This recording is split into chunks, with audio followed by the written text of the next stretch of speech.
Mesdames et messieurs, je suis très honorée d'avoir été invitée à ce deuxième colloque de Chisinau consacré aux questions économiques. Une analyse de la problématique économique sera d'autant plus utile qu'elle sera abordée sous différents aspects qui permettront de mieux cerner les contours du problème.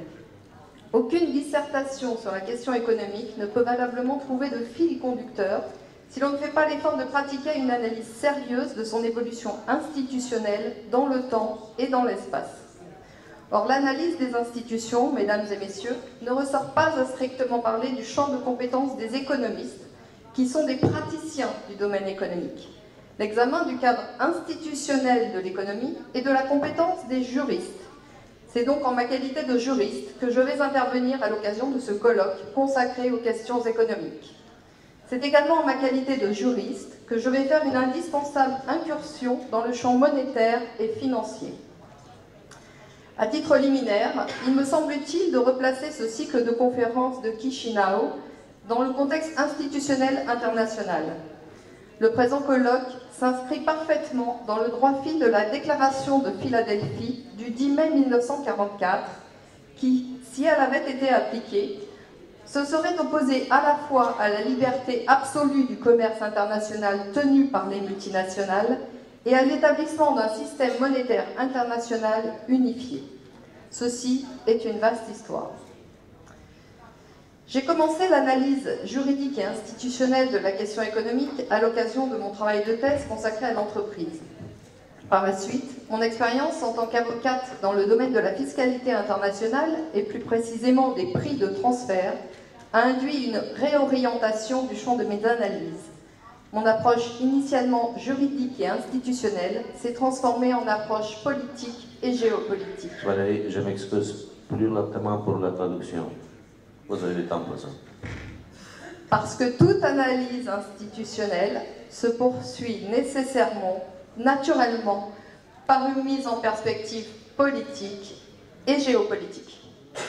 L'économie, en raison des implications qu'elle a dans le quotidien des gens, doit aujourd'hui être considérée comme la matière politique et géopolitique par excellence. Dans le contexte actuel de crise perpétuelle, si d'aucuns dissertent à l'envi avec plus ou moins d'arrière-pensée sur l'impasse économique et financière dans laquelle le monde est plongé, personne ne semble entrevoir, et encore moins proposer, la moindre solution pour sortir de cette impasse. Or, un problème qui ne trouve pas de solution est un problème qui est mal posé. Et le problème économique me semble justement particulièrement mal posé. Pour vous en convaincre, je vais vous faire part des constats auxquels mon approche, que d'aucuns jugeront iconoclaste, et qui est d'ordre juridique, institutionnel, politique et géopolitique, a abouti. Le qualificatif iconoclaste, appliqué dans un contexte de pouvoir temporel et non pas dans un contexte de pouvoir spirituel, ne doit pas faire peur. Il est tout à fait nécessaire de s'opposer à la tradition, même lorsqu'elle est pluricentenaire, lorsque celle-ci mène l'humanité à sa perte. Et c'est justement dans cette direction que nous courons tous collectivement. Il est des époques qui doivent être politiquement iconoclastes, et nous sommes précisément dans l'une d'entre elles. En pratiquant l'approche politique et géopolitique de l'économie, j'ai découvert un certain nombre d'éléments qui, à eux seuls, montrent la voie conceptuelle qui permettra de sortir de l'actuelle impasse économico-monétaire. Impasse qui sévit au niveau mondial et qui nous mène tout droit vers la destruction des peuples et la construction d'un gouvernement mondial dirigé par les principaux détenteurs de capitaux de la planète. Cette petite introduction nécessaire à la compréhension du sujet m'amène à faire la remarque selon laquelle les milieux académiques ne considèrent jamais l'économie selon cette approche institutionnelle, politique et géopolitique, qui est pourtant déterminante. D'un point de vue académique, les économistes pratiquent l'économie, tandis que les juristes mettent l'économie en musique réglementaire sans jamais questionner la pertinence du cadre.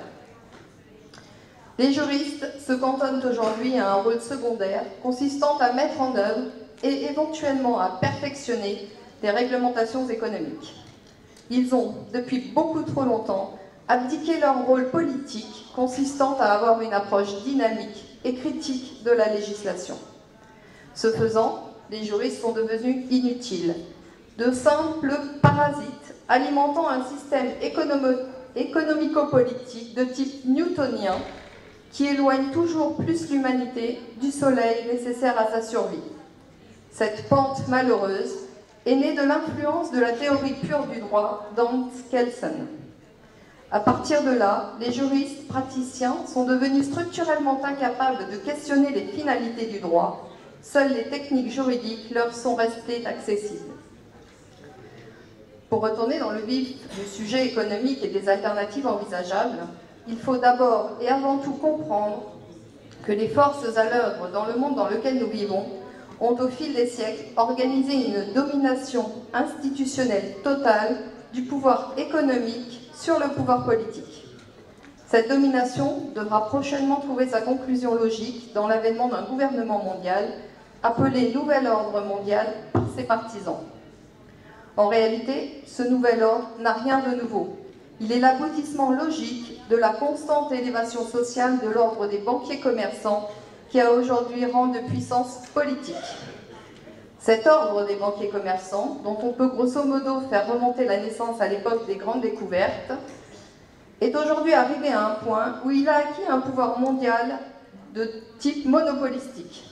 Les tenanciers de ce pouvoir économique, à force d'accaparement des richesses, sont parvenus au stade où ils imposent des institutions internationales à leur mesure. Le constat malheureux est qu'aucune instance politique n'est plus en mesure de lutter efficacement contre ce conglomérat de banquiers commerçants qui pratiquent un pouvoir absolu et sans partage. Comment en est-on arrivé là est une longue histoire faite de luttes, de contre-luttes et d'un nombre considérable d'abdications.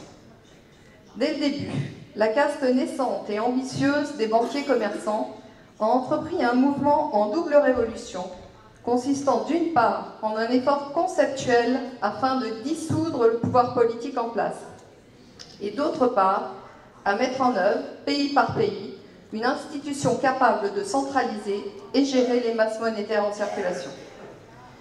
Concrètement, les deux principaux outils utilisés par le pouvoir économique pour s'élever au rang de puissance politique ont été, premièrement, l'élaboration et la diffusion du principe de séparation des pouvoirs, et deuxièmement, la mise en place de banques centrales. Les Français ont eu un rôle de fer de lance dans la mise en place conceptuelle et institutionnelle de ces deux éléments de destruction massive des peuples et des États. Il semble juste, en retour, que des Français établissent les mesures conceptuelles qui permettront le rétablissement des États, au sens politique du terme, dans leur capacité de fonctionnement normal.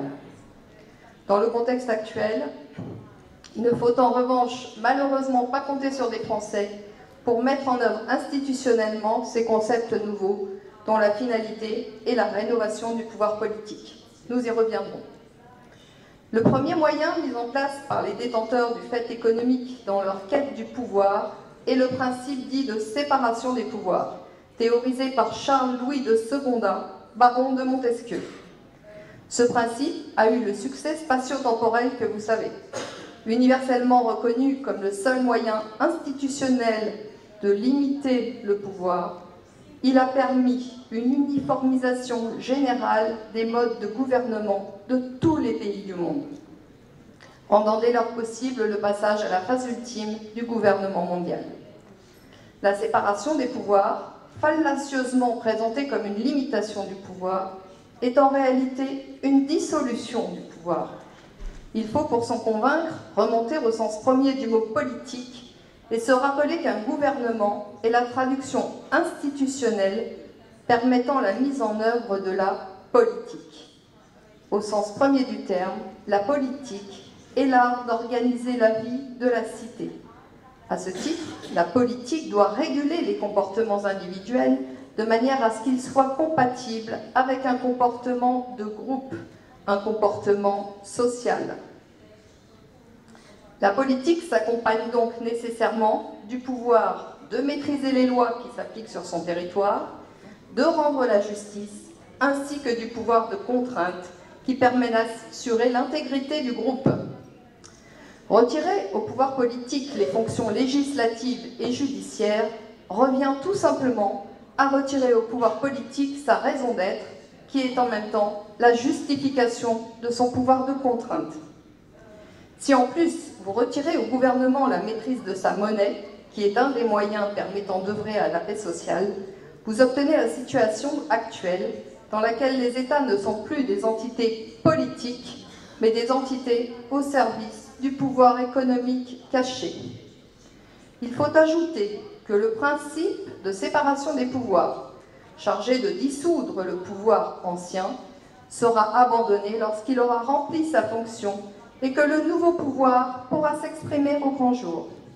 On assiste d'ailleurs précisément à cette évolution dans la construction européenne, qui est le premier pas vers le nouvel ordre mondial, où le principe de séparation des pouvoirs est ouvertement abandonné.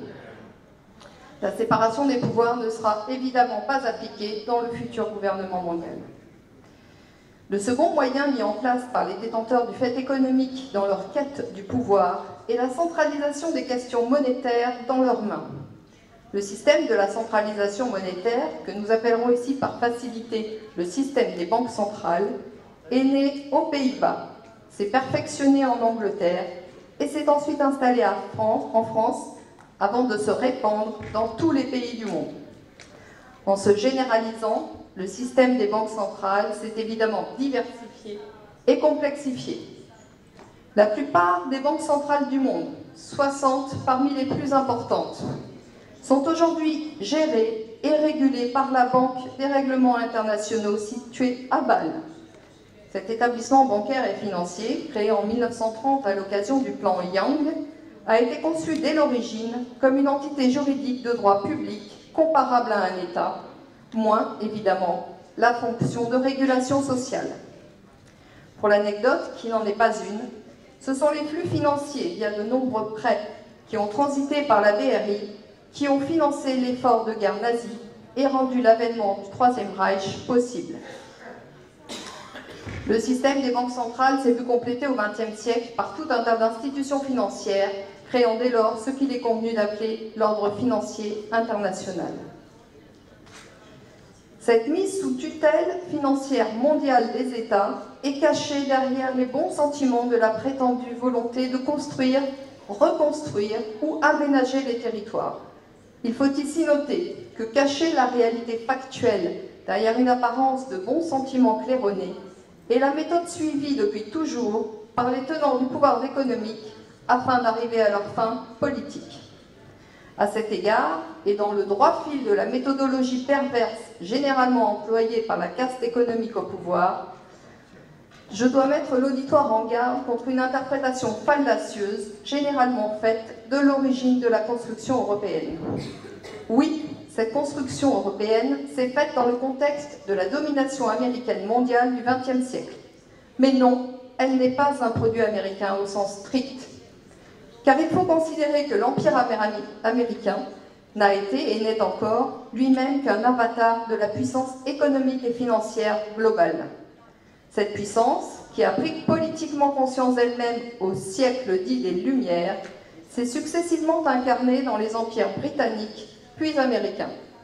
Les États-Unis d'Amérique ont été au XXe siècle ce que la couronne britannique fut au XIXe, une matérialisation du pouvoir grandissant des banquiers financiers.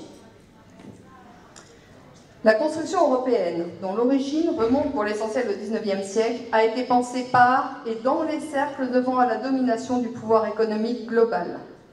La construction européenne est un laboratoire d'essai. Elle est la première marche vers l'intégration de ce qui deviendra, inéluctablement au XXIe siècle, si personne ne s'y oppose sérieusement, le gouvernement mondial, c'est-à-dire la dictature universelle. L'expérience de l'intégration européenne, qui porte le nom d'Union européenne, permet aux détenteurs du pouvoir économique de tester in vivo sur le continent européen ce qui sera généralisé à l'ensemble du monde et constituera les modalités de fonctionnement du gouvernement mondial. Il ne faut pas s'y tromper.